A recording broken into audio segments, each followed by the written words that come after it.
Panahon na siguro para ilabas namin yung mga tinatago naming bara. Matagal na naming tinago to. Ngayon lang namin sa inyo ipapakita. Dahil sobrang didiin at mabibigat bawat linya naming bibitawan. Bawat bara, solido, dikit-dikit parang biko. Kaya hindi masasayang yung pakikinig nyo sa amin. Kaya pakinggan nyo to.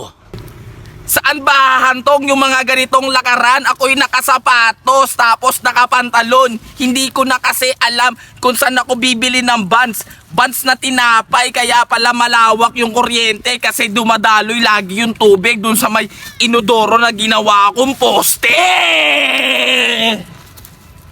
Sobrang lalim ng inisip ko. Hindi nila naiisip yung naisip ko kasi talaga hindi nila awak yung isip ko. Kaya ang lalim at hindi nila maarok.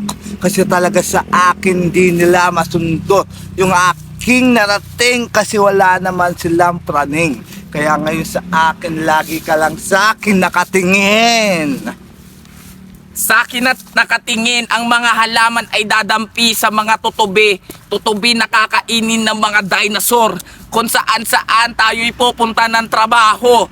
Habang ikay ay sa akin, mahal na mahal kita na huwag ka nang umalis. Magpakailanman, hindi kita iiwan sapagkat ito'y gabing ito, lahat naman ng ito ay dadausin. Kasi tayong dalawa lang ang wala ng iba. Kasi ito yung mga sinasabi ko sa iyo, yung mga punto, alam mo naman, dahil wala naman tayong iba kasi ikaw lang ang aking mahal for you and everyone! Oy, ano yan? Ang dami na nakakita sa akin at hindi ko napansin. Ang dami na rin nagpapapicture sa akin. At Bars! hindi ako naggayabang at meron lang din ako narating. Kaya ngayon sa akin, dilat ka pag sa aking ka tumingin. Oh, teka lang, nagulat ka ba? Sa aking letra na dinadala. Iniisip ko lang to pati dahil hindi ko pa to sinulat. Tanga. Mga sinulat daw na tanga. Pumunta ako ng palengke tapos bumili ako ng daga. Habang ikay nag-iisa kasi hindi ka naman talaga sapat. Yung mga literal na sinasabi ng aking isip, diwa, tayo'y dalawa lang na wala namang iba. At tayo, tignan mo naman yung aking ginagalawan kasi kung gagalaw ka rin ay tayong dalawa. Bakit pa tayong dalawa kung hindi rin naman magiging ikaw? Ikaw ang kasama pero ayaw nila. Kaya ngayon sa akin sila nagtataka bakit ako nag-iisa. At hindi mo ba alam ano yung ginisa ko? Hindi mo ba alam kung ano yung ginisa ko? Ginisa ko yung aking pangarap at hindi nyo napansin. Kaya ngayon sa akin lagi na lang kayo nakatingin.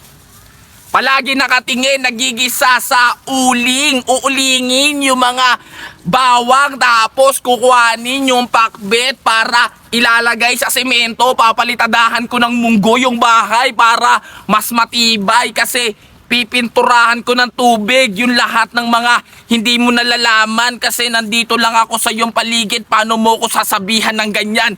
Kasi wala ka namang pag-iisip. Ito'y nandito lang sa aking tabi. Paano mo masasabi na wala kang katabi? Yung tumabi tapos tatabihin mo pa. Paano naging tabi-tabi? Ito'y dikit-dikit. Yung mga linya ko, nakala mo naman sigurado na hindi ko na alam.